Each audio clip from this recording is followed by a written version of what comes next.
إيه يا قلبي اغتسل وادع صدقا وامتثل، روها تلك العروق عل حزنا يضمحل. إيه يا روح اسكبي زمزما في كل دل، واغسل القلب الذي ضج صدقا وابتهل. إيه يا قلبي اغتسل وادع صدقا وامتثل، روها تلك. Salam everyone, my name is Ali. I'm from Toronto, Canada, born in Iran, Isfahan. I came here to Toronto with my family back in '93. I've been here for over 20 years and I work in the field of advertising as an art director. And as an art director, I work on various projects, be it from print to TV. And I'm a practicing Muslim and I volunteer with my time with different groups in Toronto.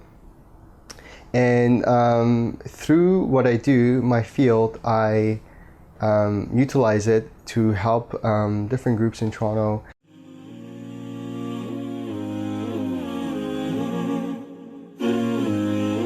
So it's a phone call from Dennis.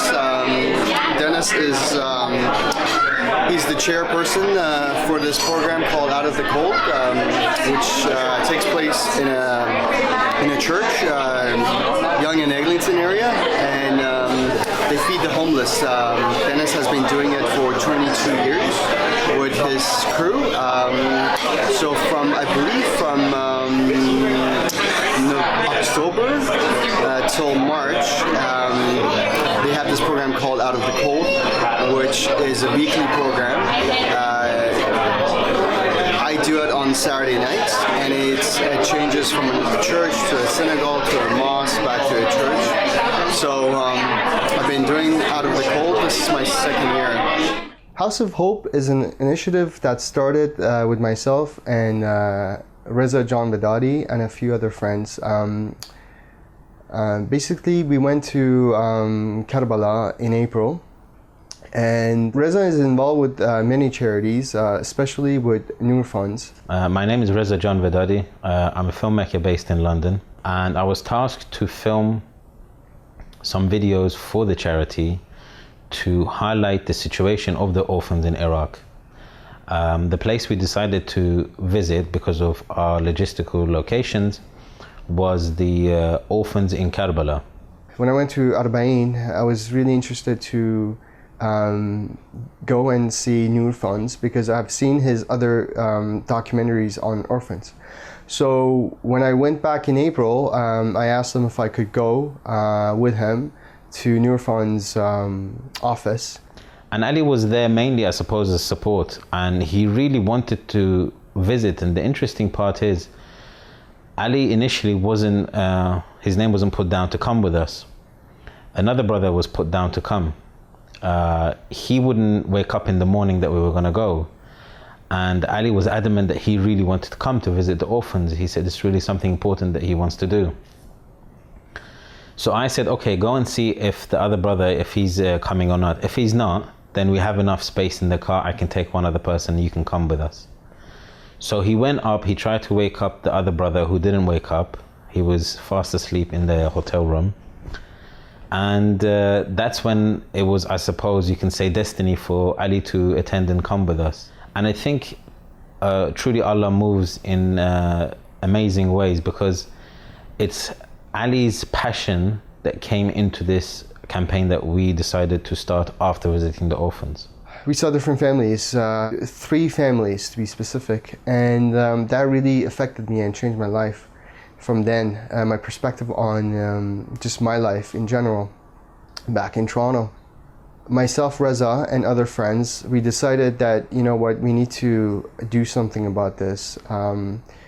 So we decided to go back to our own countries, UK and Canada, and come up with a program, come up with some sort of initiative to raise money to build a house for families in Iraq. We thought of some names for the group, and after so many different names, we came up with House of Hope. Because that's really what they're looking for, these families in Karbala, in Iraq. That's all they have. They have hope to have a better life in the future. So we came up with the name. As an art director, I worked on various logos, different options. We landed on one. And then Reza and the other friends helped out with the Facebook page. And mashallah, we were able to raise the $10,000 and even more actually from different cities in the US and Toronto and in London. So we were discussing this, and we were sitting in a cafe in Karbala, and two brothers who were based in Saudi Arabia, they heard this story, and they said, we want to help you, we want to contribute towards you, we want to support this. So then we realized that we have something here, that people care about this issue, they want to support. And it was then when 2 months later, I had a trip in America, and we were going to 4 different states in America, visiting 4 different centers and discussing a project that I done before, a film about ziyarah. And I thought this is the best opportunity to reach out to the audience and to try and get their support for this project. So we took some items from the holy cities of Karbala. I took a flag, I took some rings with the marble from the shrine of Imam Hussein and the shrine of Imam Ali alayhi salam. So we took some of these items with us and we auctioned them to raise the funds for the house. And it's amazing how all of these things link up, because I remember I was sitting in a car about to go into this Islamic center based in Atlanta, the Jafariya Center. And one of the brothers that I knew from before, we went ziyarah together 2 or 3 years prior to this visit, he opened the door, because he had heard the story of what we're doing. He opened the door and he just said, take it, take it. And I thought, what's going on? So he gave me something in my hand, closed the door, and he went, and he goes, don't tell anyone I've given it to you. So I won't mention his name, but I'll mention the deed. And I opened my hand and there was about $1,000 in cash in my hand. Now this person didn't want anybody to know it was him. He didn't want anything in response from me. His sole intention was to serve God and to make God happy. So I realized that people are out there who want to help. And so we were really encouraged with this campaign. And I think from going to the different centers, from auctioning the items and the money that was given to us, we raised something like $5,000–6,000. Now our target was $10,000, so we were really close to the amount that we wanted to raise. So now Brother Ali was raising funds in Canada. He managed to get private personal donors to contribute. We did some other fundraising. I believe Sheikh Hilli offered to do Umrah on behalf of people when he was in Hajj. So they donated, and then he did Umrah on their behalf. And I think we surpassed the 10,000 mark, and we even went above that. So this showed us that if there's a will, there's a way. If you make the effort, then Allah will provide the blessings and He will send you the funds so you can support this family.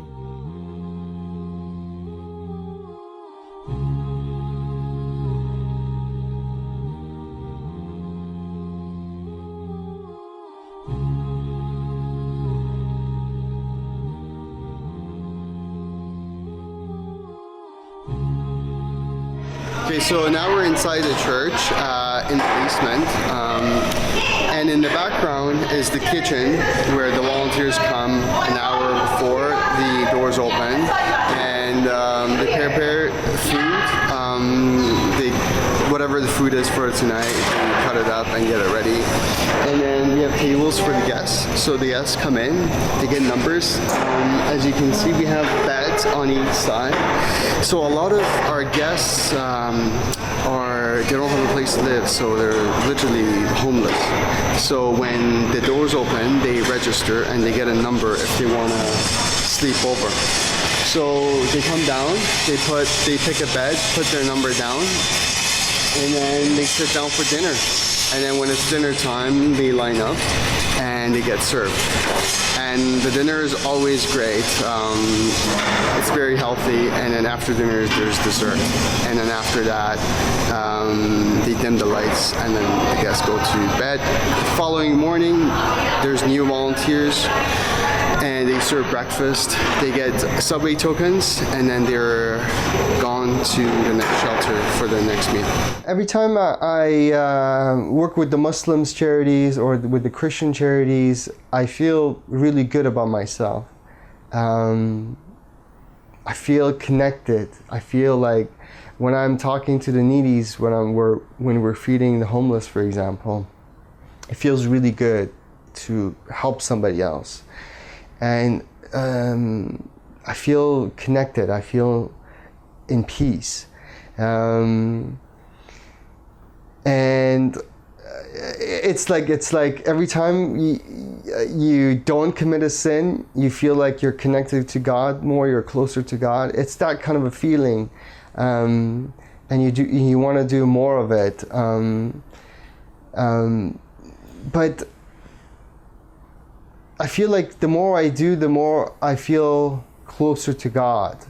But the more I feel obligated to help out. I feel like I have a mission here and you know what, I don't even sometimes don't think about like the sawab that it's going to help me in the next life. I'm thinking, you know what, there's a person who needs help. We need to help this person, because I'm fortunate. I'm so lucky. Allah has been so good to me. And there's this person who doesn't have what I have. So I kind of forget about like the sawab and all that stuff. And I think about like, you know what, from Monday to Friday, Allah has blessed me so much. I open the door, I have a place, I have a roof, 4 walls, and there's a homeless person who doesn't. So during the weekends, I feel like, you know what, God has been so good to me from Monday to Friday. I need to give back. I need to spend a couple hours and give back. So this is the clothing room. There's all sorts of stuff for women and men, from jeans to shirts, undershirts, and jackets, winter jackets. It's really cold in Canada, so we have a variety of different clothing, and they always need new winter clothes to be donated. So what I usually do is I come in before 6 o'clock. I come in, get a name tag for myself, and work with the organizers. Oops, sorry. We wait for the guests to come in. Outside this room, they line up, and one by one, we ask them what they like. They come to us, and we greet them, and they tell us what they need. And so I rush back, and if they need shoes, and let's say there's a male guest, and he's looking for shoes number 9, for example, I run over here and look at the shoes that we have, and then maybe he's looking for a winter jacket. I come here, grab a couple of options, and then go back and kind of lay them out for him to see if he likes any. Imam Hussein alayhi salam gave his life for us. Not just his own life, his own family's life, to protect Islam.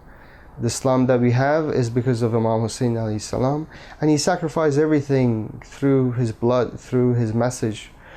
He just gave and gave and gave and gave. And he's a role model for many of us, not just the Shia world. He's a role model for every human being in the world, from any background. And we need to continue that. We need to keep his name alive. And that was the inspiration for all of us, the children of Karbala, the angels of Karbala. We need to support them. So when we started this project, we asked Imam Hussein alayhi salam to help us so we can succeed. And inshallah, he will help us more. with the upcoming projects, inshallah. Imam Hussein is global. He's not just for us. He belongs to everyone, to every community, to every Muslim, to every Christian, to every Catholic, to every Jewish person, to every Hindu, and the others. I mean, you know, he's inspired the Gandhi and the others like Gandhi, and it's our job to keep Imam Hussein's name alive, and to make sure people know of Imam Hussein. Who is Imam Hussein? What was his message? Why did he live? His path, his mission, his goal. Why do we go to Karbala?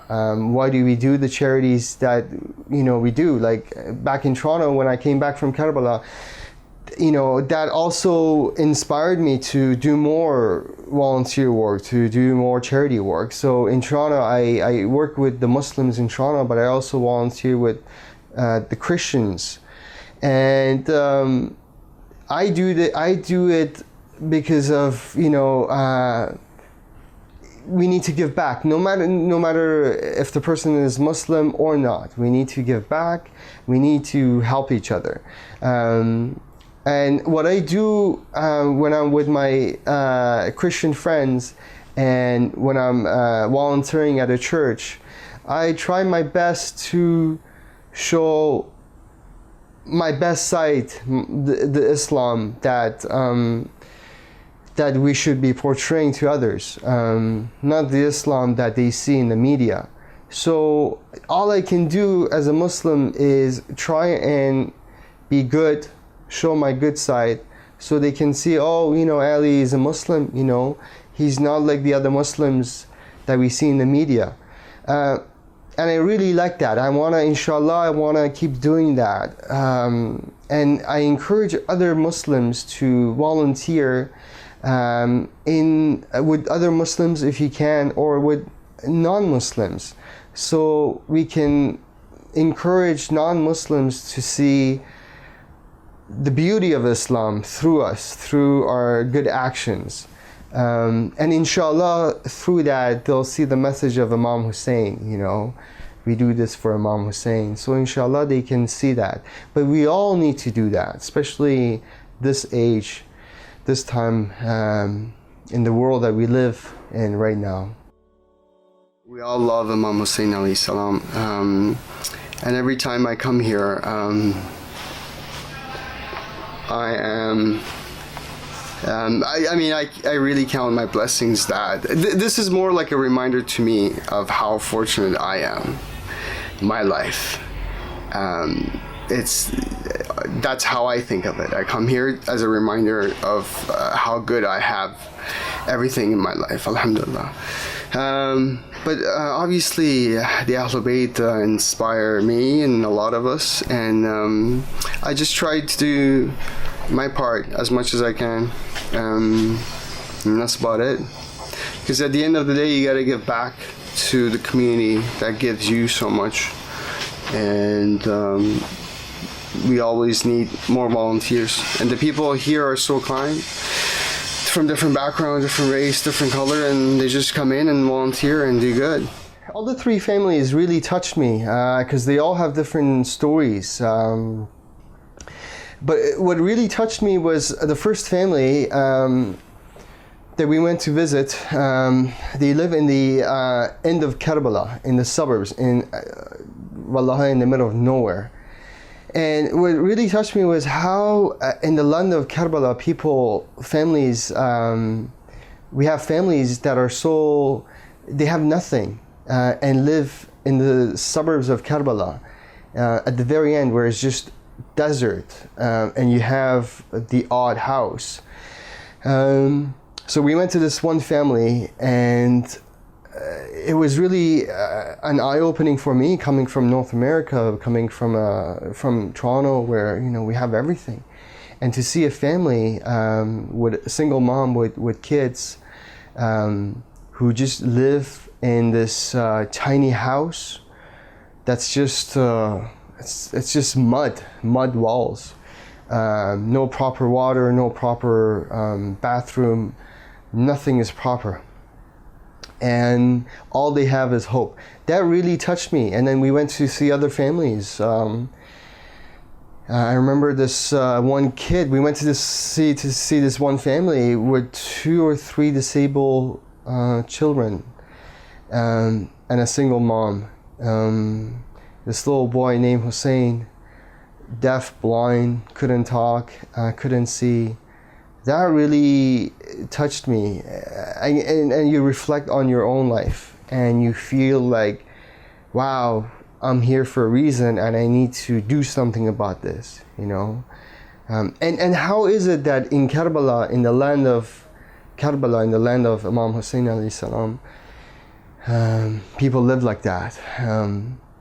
Really inspiring for me and the friends to do something about it.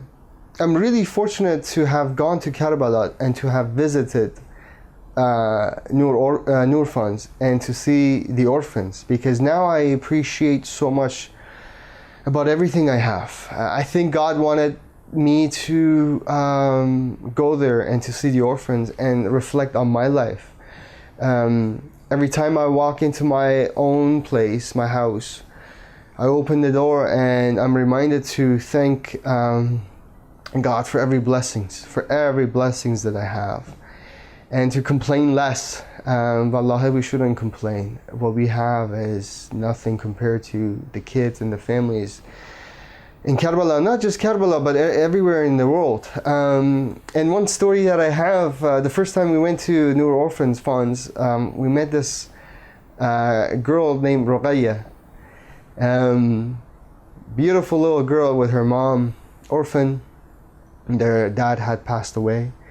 And she gave me her photos, tiny photos of herself. And when I came back to Canada, I had totally forgot about it, but I was just cleaning my luggage and my wallet and stuff, and I found 2 photos of Ruqayya. I was like, wow, subhanAllah, like, how did this happen? I don't even remember how I put them in my wallet. But then now I have them on my fridge, and I'm looking at them now, and that's a reminder of Ruqayya, people like Ruqayya who live in Iraq and in other countries, and she is my inspiration. She is the reminder of how fortunate I am, and that what a responsibility I have to look out for others. When I went to the second time when I went to Karbala for April, just seeing the orphans, that really inspired me. Before that, I was doing work with youth groups in Toronto, and alhamdulillah, I'm very thankful. Through that, I learned a lot about myself and about different youth groups, different communities. I'm Iranian by birth, but in Toronto we work with different youth groups. The Lebanese, the Afghans, and the Khojas in Toronto, and the others. So that really built me up. I'm so thankful for that, and I thank everyone who inspired me and who helped me. But then I wanted to, when I went to Karbala and I saw the orphans, I was like, you know what, I want to do more, maybe bigger, more impact. So that really touched me. When I saw the orphans, I mean, how could you go to Karbala and see the orphans and then come back, you know, with no intention of helping out? You know, it's one thing to give money. That's okay to give money, but it means more when you take action, when you actually sit down with friends. And I got to tell you, we have another friend who she helps us in Toronto. She's a good friend of us. But then Reza and the others live in UK, so we organize meetings through Skype and through WhatsApp. And it's doable, it's possible, you can do it. But just seeing the orphans, seeing the slums, seeing the family, all they have is hope. And we come back and we have everything here. We live so comfortable. There's no war. There's nothing. We live in peace, in harmony. And that really, all of that really truly has made me into a better person. And I'm hoping that I get better and better and better. And inshallah, we can give more, because that's all we can do. So after we raised the funds, we managed to have the house completed. It started with only walls and a foundation. Now it has ceiling, now it has roof, now it has doors, windows. Now it has enough facilities for for a whole family to live there. So you have kitchen, bathroom, you have sitting room, you have bedrooms. There's tiling that's done for the walls. There's stairs leading up to a roof. There's a tanker for the roof. So alhamdulillah, we managed to finish the house. So this will become what is regarded in Islam as sadaqah jari, which is a act where for the rest of its life I receive, and all those people who contributed towards the raising of this house, blessings from God and reward from God. So it's a nice feeling to have that we done something. I put a small amount of effort in, people contributed really generously from their pocket, and we managed to raise enough funds that for the rest of our lives, now that we're not involved in it anymore, Allah will provide us with the blessing of supporting this house. So then we were encouraged to plan for a bigger project. So instead of $10,000 to be raised for the finishing of a house, we decided to, for the next plan, is to raise $20,000 to have the house built from scratch. So we have another family, we choose another family, provide them with the funding, with the support through a reputable charity to build the house from scratch. And then if that works out, then we do another one, and another one, and another one. I'm Dennis Bruce, and I'm a member of this church, Blythewood Road Baptist Church. And I founded this program, Out of the Cold program, here at the church 21 years ago. And we're still going strong, which is a bit of a pity, because one would have hoped that by now the problem of homelessness would have been solved in Toronto, but it hasn't. And it's very cold out there now, and we expect tonight to have about over 100 guests anyway. They come for dinner, we serve them a dinner, and we take 70 overnight. Well, from my perspective, I felt that this was a call from God to do this. It was not something actually that I really wanted to do at the time, but I just felt I had to do it, and that this was a call of God and I had to obey. But in putting this program together, it became apparent that this church couldn't run the program by itself. And so we had to spread our wings and invite others to come in and help us. We have other churches who come and make dinner and help us out. We also have a lot of other volunteers from the neighborhood, and they come from all kinds of backgrounds. We have several Jewish friends who come along. We have several Muslim friends who come and volunteer. And it's wonderful to be able to work together with people of different faiths, because in so doing, we find that our differences fall away, and we work together to help those who are less fortunate than ourselves, which I think is a call from God. As a Christian, we have to obey the call of Jesus. And he said very specifically that we must help the poor, that we must serve them, that we must carry on his ministry on earth. And his ministry in Luke chapter 4 said he came to bind up the brokenhearted, to set at liberty the captives, to help the poor and feed the poor, and so on. And if we're going to follow Jesus, then we are obligated to do that. That is from our faith perspective. Now, volunteers tell me that when they volunteer here, some of them have no faith at all, some have other faiths, But they all tell me that when they volunteer here, they feel something about this program. They feel that it gives back to them, that they get more than they give. That's been said to me a number of times. And I do believe that in our basement, when we let these folk in and we chat with them and feed them and so on, that God is present. We can't see him, we can't reach out and touch him, but he's there in spirit. And I think this is what people, although they will not be able to articulate it, feel about the program. A lot of our volunteers come here, or people come and they volunteer, but they're intimidated by the homeless folk that come in here. They feel sometimes a little bit threatened because some of these guys are big guys and they have big beards and they're unkempt, although seldom unruly. But they are nevertheless intimidated by them. And I say, remember this, the people that we're dealing with are not some kind of underclass, but they are somebody's father or son or brother or sister or mother, just like ordinary people. And when you get to know them, when you sit down and chat with them, then you discover your common humanity. And that's what I tell people. You know, get to know these folk. Sit and chat with them. If you have nothing to say, listen.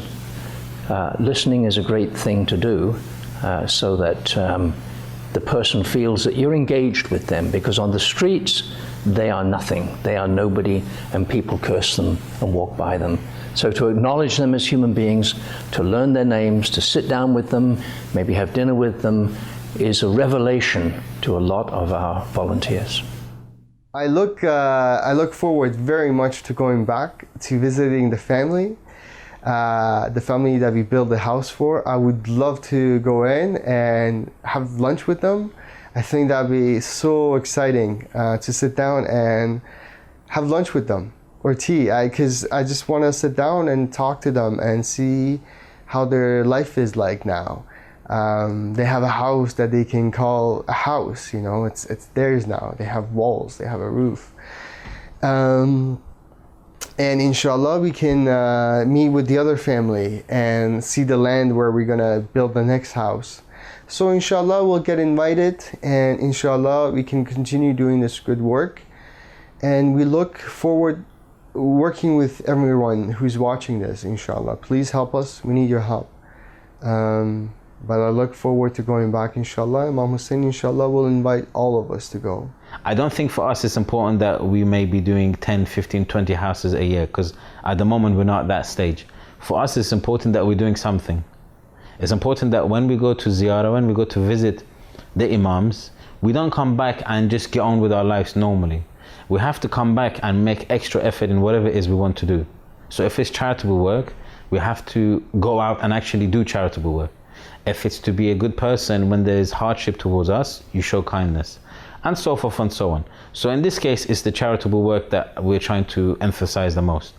And I think that it's good that we give out small amounts here and there for sometimes for sadaqah or for other reasons. But what I think is important also is to get involved and take part in charitable efforts. Give some of your time as sadaqah to support them, because that's your skill, that's your talent. So giving that in is also counted as sadaqah. You don't have to just give money.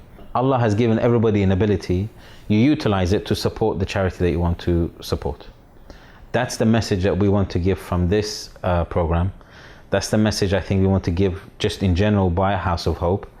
In our case, it's building a house, but in your case, it might be something else that you'd like to do. For anyone who wants to help House of Hope, we need your support, be it financially, or for example, if you're a writer, message us, and inshallah we can work with you, or in any field. We can use other people to make things run House of Hope much smoother. And also financially, because we need money to build a house. The next house will require money, just like the last one. So we have a Facebook page. It's called House of Hope, and you can message us through House of Hope, and we'll contact you back. and inshallah we can work together. Please support us. We need your support. House of Hope needs your support. And most importantly, the people. It's not about us, the volunteers. At the end of the day, it's about the people in Iraq, the families in Iraq. We're obligated, no matter where you are in the world watching this, the lover of Imam Hussein alayhi salam, the lovers of Ibn Amir al-Mu'mineen, Hazrat Abbas alayhi salam, and the companions, we are obligated. Imam Hussein gave us so much. The Prophet, the Ahlul Bayt gave us so much. We need to give back to the other people, be it Muslims or non-Muslims. So please reflect, and we look forward to working with you, inshallah.